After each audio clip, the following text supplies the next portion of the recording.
기쁜 설 명절 될 수 있기를 바랍니다. 미국 보스턴에 가면은 고든 코넬이라는 아주 보수적인 좋은 신학교가 있습니다.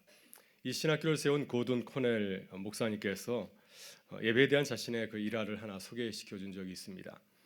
이 고든 목사님이 한 주간에 걸쳐서 여러 건의 장례를 치르게 되었습니다. 너무 바빠서 주일 설교 준비가 여의치 못하였습니다. 그래서 토요일 밤 늦게까지 설교를 준비하다가 깜빡 잠이 들었습니다. 꿈속에서도 설교 준비는 계속이 되었습니다. 주일 아침에 교회 마무리하고 언고를 들고 이제 교회를 향하였습니다. 교회 도착해 보니까 이미 많은 교인들이 예배당을 가득 채우고 있었습니다. 예배가 시작되어서 이었고 설교가 시작이 되었습니다. 한참 설교하는데 예배당 가운데 앉아 계시는 한 분이 눈에 띄었습니다. 그분은 아주 매우 위엄 있고 또 거룩해 보였습니다. 예배를 드리면서 설교를 한 중간에 내가 저분을 위해서 설교를 하고 있다 하는 느낌이 들었습니다. 그래서 예배 후에 저 사람 꼭 만나봐야겠다 이런 마음을 가졌고요. 이제 예배가 마친 후에 이제 성가대가 성역할 때 부지런히 예배당 입구로 달려갔습니다.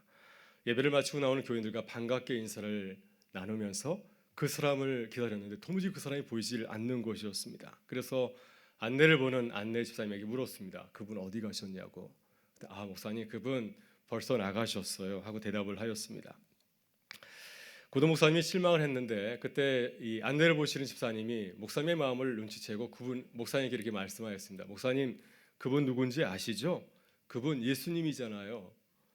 그 얘기를 듣고 나서 그렇습니까? 내가 설교를 망친 날 그분이 오시다니 참 안타깝다 하면서 속상해하는데 그때 안내 보시는 집사님이 다시 한마디를 해주셨습니다. 목사님 너무 걱정하지 마세요. 예수님께서 다음 주도 오신다고 했습니다. 그래서 순간 깜짝 놀라면서 눈이 떴는데 알고 보니까 꿈이었다고 합니다. 네, 제 얘기는 아닙니다. 고도 목사님은 이 꿈을 꾸고 나서 크게 깨달았다고 합니다. 우리가 예배드리는 그 자리에 예수님께서 오시는구나. 우리와 함께 하셔서 예배를 드리시고 또 영광을 받으시는 사실을 깨달았기 때문이죠. 그래서 그 이후에 이 고든 목사님의 목회와 설교가 크게 달라졌다고 합니다. 여러분 새해를 맞이해서 우리 예배가 새로워질 수 있기를 바랍니다. 우리 가운데 함께 하시는 그 주님을 바라보면서 예배를 드릴 수 있기를 바라고요. 또 우리가 매일 예배를 드릴 때마다 하나님을 기쁘시게 하는 그런 몸과 마음으로 늘 주의 전을 향하는 우리 모두가 되실 수 있기를 바랍니다. 오늘 사도 바울은 로마서 12장 1절에서 로마서의 두 번째 부분을 시작을 하고 있습니다. 이제 로마서 12장 1절부터 이제 후반부는 우리의 삶에 대해서 얘기를 하고 있는데 이 바울 사도는 그리스도인의 삶을 한마디로 영적 예배라고 밝히고 있습니다. 우리 1절의 말씀을 같이 한번 읽어볼까요? 같이 읽겠습니다. 그러므로 형제들아 내가 하나님의 모든 자비하심으로 너희를 권하노니 너희 몸을 하나님이 기뻐하시는 거룩한 산제물로 드리라. 이는 너희가 드릴 영적 예배니라. 아멘. 사도 바울은 어떤 의미에서 예배에 대해서 말씀을 하고 있습니까? 왜 그리스도인들은 삶 속에서도 예배를 드려야 될까요? 오늘 사도 바울의 말씀을 통해서 우리 예배를 돌아보고 그리고 새해에는 우리 모두가 주님께서 기뻐하시는 예배자로 거듭날 수 있기를 간절히 바랍니다. 로마서를 크게 나누어 볼 수가 있습니다. 전반부와 후반부로 나눠 볼 수가 있는데요. 전반부는 교리적인 부분입니다. 이론적인 그런 부분을 다루고 있고 후반부에서는 윤리적인 부분, 또 실천적인 부분을 다루고 있습니다. 그래서 전반부에서는 그리스도인의 그 삶에 대한 내용, 이유를 말하고 있습니다. 왜 그리스도인들이 삶 속에서 예배를 드리며 살아가야 되는가? 그 이유에 대해서 말씀하고 있는 부분이 전반부라고 할 수가 있습니다. 로마서의 첫 번째 부분은 로마서 1장부터 11장까지이죠. 여기서 바울은 어떻게 죄인이 하나님의 구원받은 자녀가 될 수 있는가에 대해서 이렇게 길게 논하고 있습니다. 이방인이나 유대인이나 모두가 다 하나님의 진노를 피할 수가 없죠. 모두가 다 하나님 앞에서 죄인이고 하나님의 진노를 받아서 심판을 받아 죽을 수밖에 없는 사실이라는 사실을 이렇게 밝히고 있습니다. 그런데 이 죄인인 인간이 하나님의 진노를 피해서 하나님의 자녀가 되는 유일한 길이 하나 있습니다. 바로 그것은 우리를 위해서 죽으신 예수 그리스도를 믿으면 된다고 하는 것이죠. 이것이 전반부의 내용이라고 할 수가 있습니다. 이 전반부의 주제 성경 구절은 로마서 1장 16절부터 17절까지의 말씀입니다. 제가 한번 읽겠습니다. 내가 복음을 부끄러워하지 아니하노니 이 복음은 모든 믿는 자에게 구원을 주시는 하나님의 능력이 됨이라. 먼저는 유대인에게요 그리고 헬라인에게로다. 복음에는 하나님의 의가 나타나서 믿음으로 믿음에 이르게 하나니 기록된 바 오직 의인은 믿음으로 살리라 함과 같으리라. 이것이 전반부 로마서 1장부터 11장까지의 주제되는 성경 구절을 할 수 있습니다. 이제 로마서의 두 번째 부분은 로마서 12장부터 16장까지의 그 내용입니다. 바울 서신을 보게 되면 먼저 첫 번째 부분에는 교리적인 부분이 나오고 있습니다. 설교 부분이 나오고 있고요. 그리고 두 번째 부분에서는 이제 윤리적인 권면이 나오고 있습니다. 여기서는 그렇다면 하나님의 자녀가 된 그리스도인들이 실제 그 삶 속에서 어떻게 살아가야 되는 것인가에 대해서 다루고 있습니다. 그래서 그리스도인들이 각자의 교회에서 일어나고 있는 여러 가지 삶의 실천적인 문제를 다루고 있는 것을 보게 됩니다. 이 두 번째 단락의 주제를 담고 있는 그 성경 구절이 바로 로마서 12장 1절부터 2절까지의 말씀입니다. 이 말씀을 저희가 늘 기억하면서 이 후반부를 같이 읽어나가면 좋을 것 같습니다. 다시 한번 읽어볼까요? 1절과 2절의 말씀입니다. 그러므로 형제들아 내가 하나님의 모든 자비하심으로 너희를 권하노니 너희 몸을 하나님이 기뻐하시는 거룩한 산 제물로 드리라. 이는 너희가 드릴 영적 예배니라. 너희는 이 세대를 본받지 말고 오직 마음을 새롭게 함으로 변화를 받아 하나님의 선하시고 기뻐하시고 온전하신 뜻이 무엇이지를 분별하도록 하라. 아멘. 사도 바울은 두 번째 단락을 시작하면서 이렇게 시작하고 있습니다. 그러므로 형제들아 내가 하나님의 자비하심으로 너희를 권하노니 이렇게 시작을 하고 있습니다. 앞에 보게 되면 접속사 그러므로가 나오고 있습니다. 그러므로가 어떠한 의미가 담겨 있을까요? 여러분 그러므로는 접속사이죠. 앞에서 어떤 내용을 얘기한 다음에 마지막으로 결론적인 내용을 밝히기 전에 하는 말 접속사가 바로 이 그러므로가 아니겠습니까? 그래서 이 그러므로는 바울이 로마서 1장부터 9장까지 11장까지 한 그 내용을 쭉 말하고 있습니다. 우리가 예수 그리스도께서 우리를 위해 죽으심으로 하나님의 자녀가 되지 않았는가? 우리가 하나님의 자녀가 된 것은 우리의 능력으로 된 것이 아니라 예수께서 우리를 위해서 죽으셨기 때문에 우리가 하나님의 자녀가 되었다고 하는 것입니다. 그렇다고 한다면 우리가 어떻게 살아야 될 것인가 하는 거죠. 우리가 하나님의 구속의 은혜를 통하여서 하나님의 자녀가 되었다고 한다면 이제는 우리가 하나님의 자녀로서 어떻게 살아야 될 것인가, 이러한 의미가 바로 이 그러므로 속에 담겨 있다고 볼 수가 있습니다. 그래서 사도 바울은 그러므로 이렇게 말한 후에 곧 이어서 이렇게 말씀을 전하고 있습니다. 그러므로 형제들아 내가 하나님의 자비하심으로 너희를 권하노니. 바울은 로마에 있는 그 그리스도인들을 형제라고 부르고 있습니다. 우리가 그리스도 안에서 한 형제 자매가 되었다고 하는 것이죠. 요즘 말로 옮긴다고 한다면 아마 바울 사도는 형제들아 하지 아니하고 형제 자매들아 이렇게 말했을 것입니다. 그래서 우리가 그리스도 안에서 한 가족이 되었다. 바울과 로마에 있는 교인들이 남이 아니라 우리가 그리스도 안에서 한 가족이라고 하는 것이죠. 이제 바울은 로마 교회의 한 형제 자매로서 그들에게 하나님의 자비하심으로 너희를 권한다고 말씀을 하고 있습니다. 하나님께서 우리에게 주신 그 은혜를 생각하면서 우리에게 주신 그 놀라운 구원의 은혜를 생각하면서 이제 우리가 하나님의 자녀로서 우리의 삶 속에서 어떻게 살아야 될 것인가, 그 구체적인 삶의 내용을 권면하고 있는 것입니다. 이 로마서 12장 1절과 2절의 말씀을 우리는 로마 예수님께서 말씀하신 그 탕자의 비유에 비추어서 생각해 볼 수 있습니다. 로마서 12장 1절의 상황은 탕자가 이제 아버지께로 돌아온 상황이라고 할 수가 있습니다. 탕자가 아버지의 재산을 가지고서 멀리 가서 자신이 하고 싶은 대로 하다가 모든 것을 다 잃게 되지 않았습니까? 그래서 이제 그가 자신의 잘못을 뉘우치고 아버지의 품으로 돌아오게 되었습니다. 그때 아버지는 이 탕자의 죄와 허물을 물은 것이 아니라 그의 모든 것을 다 용서해주고 그를 아들로 받아 주었습니다. 여러분 그렇다고는 탕자가 이제 어떻게 살아야 되겠습니까? 아버지가 나의 모든 죄와 허물을 용서해주고 다시 아들로 받아 주었다고 한다면 내가 이제 어떻게 살아야 되겠습니까? 그러므로 이제 나는 아버지께서 내게 큰 은혜를 베풀어 주셨으니 내 모든 것을 회개하고 내가 이제는 새로운 아버지 아들로 살아가리라 이렇게 고백해야 되지 않겠습니까? 그래서 바울 사도는 로마서 12장 1절과 2절에서 그리스도인의 삶의 대원칙 세 가지를 우리에게 전하고 있습니다. 첫째는 우리의 몸을 거룩한 산제물로 바치라고 하는 것입니다. 둘째는 이 세대를 본받지 말라는 것이고요. 세 번째는 마음을 새롭게 함으로 변화를 받으라고 하는 것입니다. 이 세 가지의 권면이 바울이 이제 로마서 12장부터 16장까지 행하는 그 모든 권면의 말씀의 기본적인 강령이라고 할 수가 있습니다. 이 세 가지 원칙을 가지고서 세상을 살아가라고 하는 것이죠. 우리가 세상에 살아가면서 여러 가지 다양한 문제를 많이 만나게 되는데 사람마다 만나는 문제가 다르지 않습니까?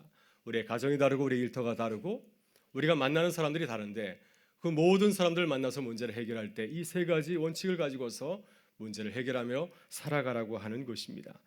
그래서 오늘 이 세 가지 바울의 권면의 의미를 살펴보면서 우리가 하나님의 자녀로서 어떻게 주님의 은혜에 감사하며 살아가야 되는지를 나누는 시간이 될 수 있기를 바랍니다.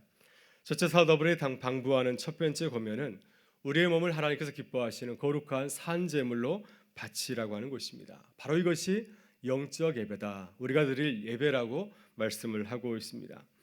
바울은 이 말씀에서 그리스도인들을 어떤 사람으로 묘사하고 있습니까? 로마에 있는 교인들, 그리스도인들을 제사장과 같다 이렇게 말하고 있습니다. 베드로전서 2장 9절을 보게 되면 베드로 사도는 우리에게 이렇게 말씀하고 있습니다. 너희는 택하신 족속이요 왕 같은 제사장들이요 거룩한 나라요 그의 소유가 된 백성이니 이는 너희를 어두운 데서 불러내어 그의 기이한 빛에 들어가게 하신 이의 아름다운 덕을 선포하게 하려 하심이라. 그래서 우리의 모습을 여러 가지로 이렇게 보여주고 있는데 그 중에 하나는 무엇입니까? 우리는 왕 같은 제사장들이라고 하는 것입니다. 너희는 왕 같은 제사장들이다. 너희는 제사장과 같은 존재라고 하는 것이죠. 이 말씀을 가지고서 종교개혁자 마틴 루터는 만인 제사장설을 주장하기도 하였습니다. 이 말은 누구든지 대제사장이신 그리스도에게 힘입어서 하나님 앞에 나아갈 수 있는 그런 영적인 존재가 되었다고 하는 것이죠. 예전에는 대제사장만 하나님 앞에 나가설 수 있었지만은 이제는 우리 모두가 다 제사장처럼 하나님 앞에 설 수 있는 귀한 존재가 되었다고 하는 것입니다. 여러분, 이렇게 지금 바울은 모든 그리스도인들을 제사장으로 묘사하고 있습니다. 여러분, 제사장이 하는 일은 무엇이죠? 제사장은 성전에서 일하는 사람들이죠. 특별히 제사장이 하는 가장 중요한 임무는 뭐냐면 백성들이 가지고 온 그 제물을 가지고서 제단에 바쳐서 그 제사를 드리는 임무를 맡은 사람이 제사장이라 할 수 있습니다. 구약시대의 제사장이 드리는 제물은 크게 두 가지 특징이 있습니다. 하나는 짐승을 죽여서 바치는 것입니다. 짐승이 피를 흘릴 때 그 피를 통하여서 죄가 사해지는 것이 아닙니까? 그래서 예수님께서 우리의 모든 죄를 위해서 십자가 달려서 죽으셨습니다. 그분의 피를 통하여서 우리의 모든 죄가 다 사하여졌다고 하는 것이죠.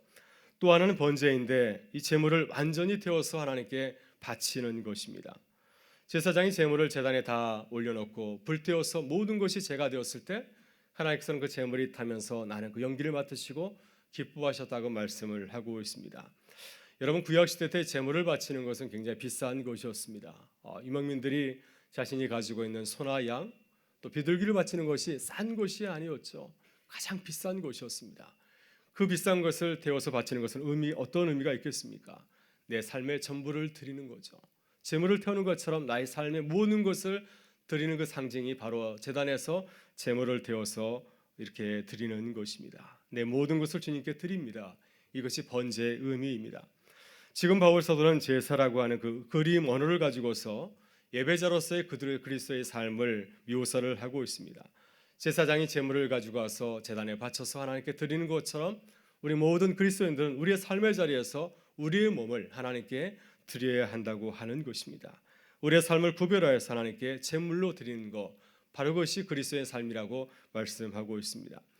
여러분, 우리는 예배를 어떻게 생각하고 있나요? 저도 마찬가지입니다. 때때로는 저도 예배는 주일에만 드리는 거, 수요 저녁 예배, 새벽 예배, 이렇게 공간과 시간을 구별하여서 예배를 생각할 때가 참 많이 있습니다. 세상에서 살아갈 때는 그것이 예배가 아닌처럼 마음대로 할 때도 있고요. 또 길에서 운전할 때에는 어떤 사람이 질서를 어지럽히고 나의 신경을 거슬리게 하면은 나도 모르게 입에서 평소에 사용하지 않은 말이 튀어나올 때도 있습니다. 이것은 우리가 예배를 제한적으로 생각하기 때문에 그런 것이죠. 그러나 만약에 그것이 우리가 일상생활에서도 그것이 예배라고 한다면 우리는 우리의 몸을 구별할 것입니다. 오늘 본문을 보게 되면 바울은 예배를 확대해서 우리의 삶 전체를 예배라고 이렇게 말씀을 하고 있습니다. 그래서 이렇게 말씀합니다. 그러므로 형제들아, 내가 하나님의 모든 자비하심으로 너희를 권하노니 너희 몸을 하나님이 기뻐하시는 거룩한 산 제물로 드리라. 이것이 너희가 드릴 영적 예배니라. 이렇게 말씀을 하고 있습니다. 바울은 우리의 몸을 하나님이 기뻐하시는 거룩한 산 제물로 드리라고 권면을 하고 있습니다. 구약 시대에는 짐승을 죽여서 하나님께 제물을 드렸습니다. 지금은 그럴 필요가 없죠. 예수님께서 우리를 위해서 이미 십자가에 풀려 죽으셨기 때문에 우리는 짐승을 잡아서 예배를 드릴 필요가 없습니다. 그러나 바울은 우리에게 더 엄격한 요구를 하고 있습니다. 우리의 몸을 거룩한 산제물로 드리라고 하는 것이죠. 우리의 몸을 거룩한 제물로 드리라고 하는 것입니다. 우리가 살아 숨쉬는 동안까지, 하나님 앞에 가기 전까지 우리의 평생의 기간을 통하여서 우리는 우리의 삶을 산제물로 드리는 삶을 살아가야 된다고 하는 것입니다. 우리의 가정에서도 거룩한 산제물로 하나님께 드려야 됩니다. 우리의 직장에서도 우리의 삶을 거룩한 산제물로 드려야 된다고 하는 것이죠. 길거리에서도 마찬가지입니다. 우리의 몸을 거룩한 산제물로 드려야 된다고 하는 것이죠. 우리의 몸이 가는 어디서나 언제 어디서나 우리의 몸을 통해서 하나님께서 기뻐하시는 산제물로 산예배를 드리라고 하는 것입니다. 여러분, 바울은 빌립보에서 산예배를 드린 적이 있습니다. 빌립보에서 복음을 전하다가 그만 사람들에게 붙잡혀서 지하 감옥에 갇힌 적이 있습니다. 바로 그때 바울과 시라는 그 지하 감옥에서 하나님께 어떻게 하였습니까? 그 고난 가운데서 하나님을 생각하면서 기뻐하고 즐거워하고 찬송하면서 기도하였습니다. 그때 지진이 나서 감옥이 열리는 놀라운 기적을 체험하게 되었습니다. 여러분, 이렇게 바울은 감옥에서 하나님께 자신의 삶을 하나님께 드렸습니다. 그때 하나님께서 그의 예배를 기뻐 받아주셔서 감옥이 변화해서 복음을 전하는 교회가 되게 하셨습니다. 바로 우리가 우리의 삶을 산제물로 드리는 것이 영적인 예배라고 말하고 있습니다. 우리는 영적인 예배라는 말을 좀 오해할 수가 있습니다. 이 영적인 말이란 뜻은 노기디쿠스라는 헬라어는 영적인 스피리추얼한 말도 갖고 있지만은 레셔널 이성적인 합리적인 그런 뜻도 담고 있습니다. 그래서 우리가 영적인 예배하게 되면은 방언으로 드리는 예배 이렇게 생각하기 쉬운데요.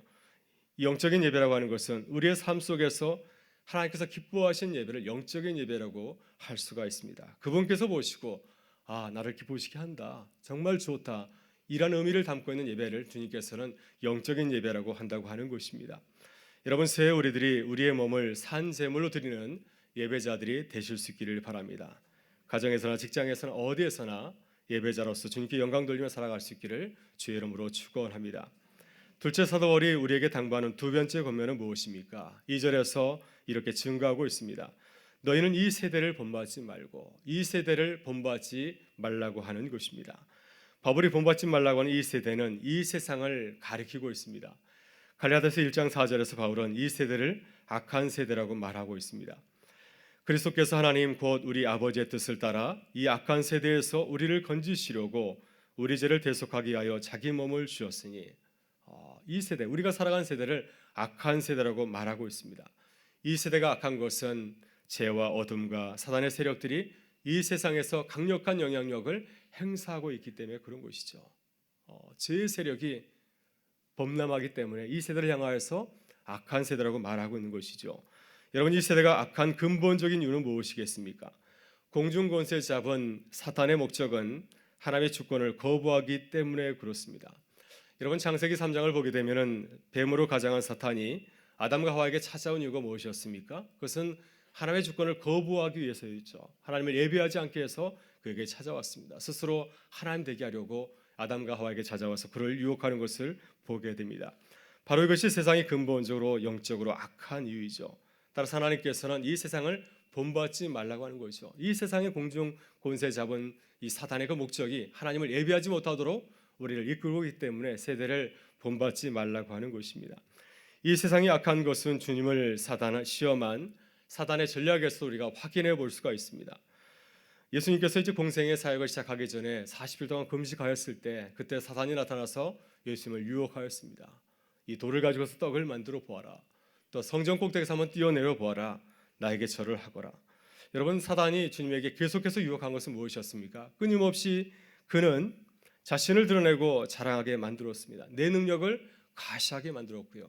하나님을 사모하지 않냐고 세상의 부와 명예와 권력을 추구하게 만들었습니다. 그래서 궁극적으로는 하나님을 떠나게 만들었습니다. 하나님을 예배하지 아니하고 자신을 우상 삼고 살아가게 하는 것, 바로 그것이 사탄의 전략이었습니다. 지금 바울이 로마 교회 상황에서 이 세대를 본받지 말라는 것은 무엇이겠습니까? 로마서 1장 후반부를 보게 되면 당시에 성행하였던 로마의 문화를 우리에게 소개해 주고 있습니다. 아주 이방인의 추악한 세상 문화가 나오고 있습니다. 먼저 피조물을 하나님으로 섬기는 우상 문화가 판을 치고 있습니다. 둘째 문화는 어떤 것입니까? 당시 로마는 소돔과 고모라처럼 하나님께서 주신 성을 버리고 자신의 정욕대로 멋대로 살아가는 자들의 그릇된 성문화가 만연하였습니다. 요즘으로 치면은 동성애 문화가 아주 판을 치고 있었습니다. 마지막으로 세상 사람들이 가진 악덕과 추악한 일들이 행해지고 있었습니다. 거짓과 사기가 판을 치고 있었습니다. 이것들은 한마디로 창조주 하나님을 인정하지 아니하고 스스로 하나님이 되거나 아니면은 피조물을 하나님처럼 섬기는 우상 문화였습니다. 또 하나 바울이 로마서에서 지적하는 세상 문화는 바로 율법주의적인 종교와 율법주의적인 문화라고 할 수 있습니다. 이것은 율법을 지킴으로써 하나님의 구원에 이르는 유대인의 문화라고 할 수 있습니다. 자신의 의를 통하여서 내가 구원에 이룰 수 있다라고 하는 것, 바로 이것이 유대인의 문화이고 핵심이라고 볼 수가 있는 것이죠. 우리가 살아가는 시대를 포스트 모던 시대라고 부릅니다. 이 시대의 정신은 절대적인 권위를 거부하는 것입니다. 그리고 상대적인 진리를 옹호하고 주장하죠. 그래서 사람들은 기독교만 진리가 있는 것이 아니라 다른 종교에도 진리가 있다고 이렇게 주장합니다. 젊은이들에게 기독교의 진리를 전하게 되면은 왜 교회만 나가면 됩니까? 절에 나가도 되지 않았습니까? 하면서 이렇게 반발하는 것을 보게 되거든요. 그래서 요즘 젊은이들은 신은 바로 내 안에 있다. 내 안에 하나님이 있다고 그들은 주장하기도 합니다. 이렇게 이 세대의 문화는 하나님을 인정하지 아니하고 하나님의 은혜를 구하지 않습니다. 따라서 하나님의 진노를 받아서 심판을 피할 수밖에 없는 죽음의 문화가 바로 이 세대의 문화라고 할 수가 있습니다. 바로 이것이 하나님께서 이 세대를 본받지 말라고 말씀하시는 이유인 줄 믿습니다. 여러분, 새해는 우리가 이 세대를 본받지 않는 예배자들이 되실 수 있기를 바랍니다. 특별히 우리들이 부모로서 이 세대를 본받지 않는 예배자들이 될 수 있기를 바라고요. 우리 사랑하는 자녀들에게 이 세대를 본받지 아니하고 하나님을 따라가는 그런 아름다운 문화를 전수하는 부모들이 되실 수 있기를 바랍니다. 셋째, 마지막으로 바울 사도가 우리에게 당부하는 세 번째 권면은 무엇입니까? 바로 그것은 오직 마음을 새롭게 함으로 변화를 받는 것입니다.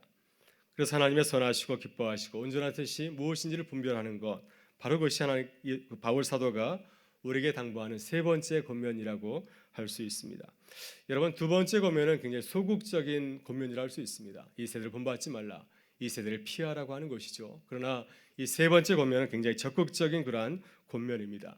우리의 속사람이 변하여서, 우리 사람이 변하여서 하나님의 말씀을 뜻을 분별하면서 하나님의 뜻대로 살아가라고 하는 것, 바로 이것이 세 번째 권면입니다. 여러분, 사도 바울은 로마서 7장에서 우리의 인간적인 한계를 이렇게 토로하고 있습니다. 우리 안을 가만히 들여다보게 되면 우리의 마음이 늘 평안한 것이 아니죠. 불교인들은 이렇게 얘기하지 않습니까? 우리 안에 마음의 변화들이 수만 번 일어난다고 하는 것이죠. 계속해서 우리의 마음이 변하고 또 변한다고 말하고 있습니다.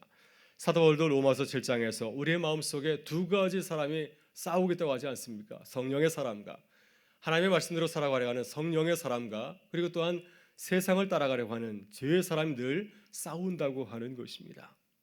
여러분 안에서는 누가 늘 이깁니까? 늘 성령의 사람이 이기나요? 성령의 사람이 이기면 참 좋겠는데 우리 안에서 늘 승리자는 성령의 사람이 아니라 죄의 사람일 때가 참 많이 있습니다. 그래서 사도 바울도 이렇게 고백을 하고 있습니다. 오라 나는 공고한 사람이로다. 이 사망의 몸에서 누가 나를 건져내랴. 바로 이것이 우리가 마음을 새롭게 하여 변화를 받아야 되는 이유인 줄 믿습니다. 여러분, 그렇다면 우리가 어떻게 마음의 변화를 받아서 새로운 하나님의 사람이 될 수 있겠습니까? 바울 사도는 바로 그것은 성령에 의해서만이 우리가 새 사람이 될 수 있다고 말씀을 하고 있습니다. 성령께서 우리에게 은혜를 부어주셔야 우리가 변화되어서 하나님의 뜻을 분별하고 하나님의 뜻대로 살아가는 하나님의 사람으로 거듭나게 될 줄 믿습니다. 로마서 8장 11절에서 바울은 우리 안에 성령께서 우리를 도우신다고 말씀을 하고 있습니다. 예수를 죽은 자 가운데서 살리신 이의 영이 너희 안에 거하시면 그리스도 예수를 죽은 자 가운데서 살리신 이가 너희 안에 거하시는 그의 영으로 말미암아 너희 죽을 몸도 살리시리라. 성령께서 우리와 함께 하시면 우리의 몸을 변화시켜서 우리의 몸까지도 하나님의 뜻에 복종하는 그런 놀라운 변화를 경험하게 될 것이라고 말씀하고 있습니다. 이 말씀은 성령께서 우리 안에 거하시기 때문에 우리가 얼마든지 성령의 도우심으로 하나님의 뜻대로 살아갈 수 있다고 하는 말씀입니다. 여러분, 새해에는 하나님께 간절히 기도하는 우리 모두가 되실 수 있기를 바랍니다. 하나님 새해에는 우리의 마음이 새롭게 변화되게 하여 주옵소서. 그래서 하나님의 뜻을 분별하고 하나님의 뜻대로 살아가는 하나님의 사람이 되게 하여 주옵소서. 이렇게 기도하는 우리 모두가 되실 수 있기를 바랍니다. 사랑하는 여러분, 이제 내일 모레면 설 명절입니다. 우리 주님께서는 우리의 삶의 자리에서 거룩한 산 제물로 예배를 드리라고 말씀하고 있습니다. 바로 그것이 우리가 드릴 영적 예배라고 말씀하고 있습니다. 이번 설 명절에 우리 모두가 하나님께서 기뻐하시는 예배자로 서실 수 있기를 바랍니다. 하나님께서 말씀하시는 선하시고 온전하신 뜻이 무엇인지를 분별하고 그 뜻에 우리 자신을 복종하는 이 설 명절 되실 수 있기를 바랍니다. 그래서 하나님께 영광을 돌리고 온 가족이 하나님의 은혜와 사랑을 경험하는 복된 설 명절이 되실 수 있기를 주의 이름으로 축원합니다. 함께 기도하시겠습니다. 참 좋으신 아버지 하나님, 오늘도 우리를 주의 전에 불러주시고 예배 기쁨을 주시는 주님께 감사를 드립니다.